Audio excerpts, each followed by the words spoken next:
Bonjour tout le monde, on se retrouve pour une nouvelle vidéo, c'est Volgoracing. Donc aujourd'hui je vais vous apprendre à enlever le support de plaque d'origine des Sherco, qui est tout bien dégueulasse parce qu'on me l'a beaucoup demandé, et comment conserver tout ce qui est clignotant, etc. Bon, moi c'est une petite Sherco 6 Day édition limitée de 2017.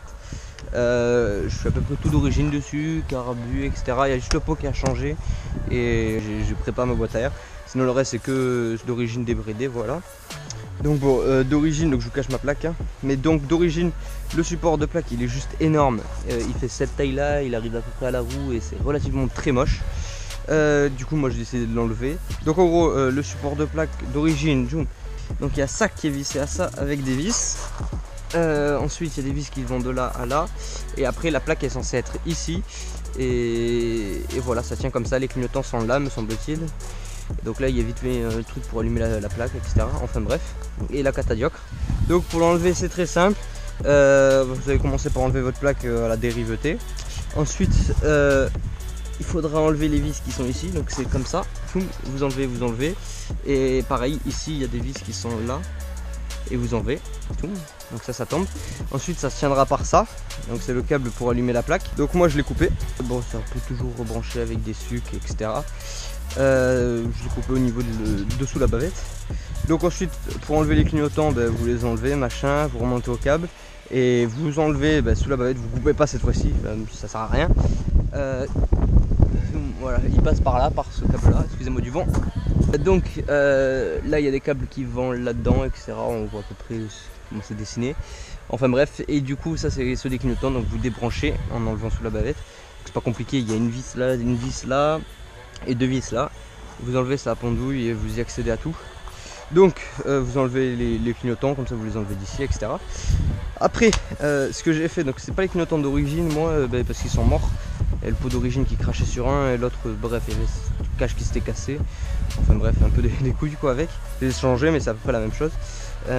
Du coup en gros faut percer la bavette ici, enfin le support de plaque. Ce qui reste vous le percez ici, boum, vous zoom, donc deux fois. Et vous les mettez, après vous remettez le truc d'origine avec tout ce qui est visserie, etc. Donc les clignotants ils passent. Et puis après du coup il vous restera ce petit support. Quand vous aurez enlevé tout ça, il y aura ça, ce petit support qui sera le support de plaque mais enduro. Et donc vous mettez la plaque, je vous conseille de la riveter pour pas avoir de problème avec la police et tout, même si perso j'en ai pas eu là-dessus. Vous pouvez mettre du coup une vis et un boulon derrière, ça tiendra. Personnellement j'ai pas eu à repercer ma plaque, j'ai pris les trous d'origine qu'il y avait, c'est-à-dire ces deux là, ils n'étaient pas présents sur le support d'ici. J'ai simplement troué avec la perceuse à travers la plaque pour que ça tienne. Et après j'ai mis des rivets au final parce qu'en fait ça tenait pas le boulon et les vis. J'avais fait un peu d'enduro à l'époque, j'ai le passage haut et c'était cassé. Le lien là, voilà. Alors voilà, comment vous pouvez voir, là il y a eu un petit trou et donc j'ai trouvé à travers la plaque là où il y avait déjà le trou afin de faire la marque par derrière le support de plaque. Et du coup j'ai pu mettre un rivet. Avant je mettais un boulon et une vis sauf que ça tenait pas, donc je vous déconseille de faire ça. Bon, après temporairement ça va tenir hein, mais au long terme ça tient pas, donc dès que vous pouvez vous mettez un riveteuse. Moi ça vous évite des ennuis aussi, parce que les gendarmes peuvent vous verbaliser pour ça. Alors ces petits détails et pas des moindres. Alors tout simplement quand vous allez l'enlever, si votre plaque est normalement constituée, donc comme toute celle Sherco, pas la plaque, le support je veux dire, le support va être relativement horizontal comme ça et c'est pas très homologué sans vous cacher. Donc moi je me suis fait contrôler par la PM, la police municipale, ils ont été très sympas machin, et ils m'ont laissé repartir, mais du coup ils m'ont dit que le support de plaque il était pas bon et qu'ils voyaient pas ma plaque. Du coup il fallait que je le remette en ordre. Du coup je suis allé au décapeur thermique et je l'ai remis. Mais il faut savoir que si vous tombez vraiment sur des gendarmes ou des policiers qui sont vraiment pas sympas, qui sont décidés de vous mettre la totale, ils peuvent vous confisquer le véhicule tout simplement et vous enlever 6 points si vous avez le permis. Bon, avec le permis AM vous risquez pas de perdre des points, mais vous risquez quand même une sale amende et confiscation du véhicule. Bon, après ils font pas tout ça, mais j'ai déjà vu des gens qui ont perdu 6 points à leur permis à cause de conneries comme ça. Un peu ridicule, mais bon. Du coup si vraiment vous avez envie de mettre un dispositif pour pas vous faire flasher ou pas qu'on le voie ou ni rien machin, la meilleure des solutions, la meilleure chose à faire c'est simplement de ne pas mettre de plaque, et c'est avec ça on risque le moins.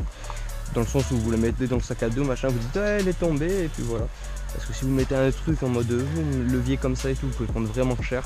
Alors juste vous l'enlevez et si vous faites contrôler, vous faites ouais mais elle était tombée machin. Bon après faut pas non plus tourner en ville tous les jours sans plaque parce qu'après ils vont le cramer. Hein. Pas sûr que ça passe. Enfin bref. Du coup j'espère maintenant que tu sauras comment faire pour enlever ton support de plaque d'origine. On me l'a beaucoup demandé, c'est pour ça que j'ai fait cette vidéo.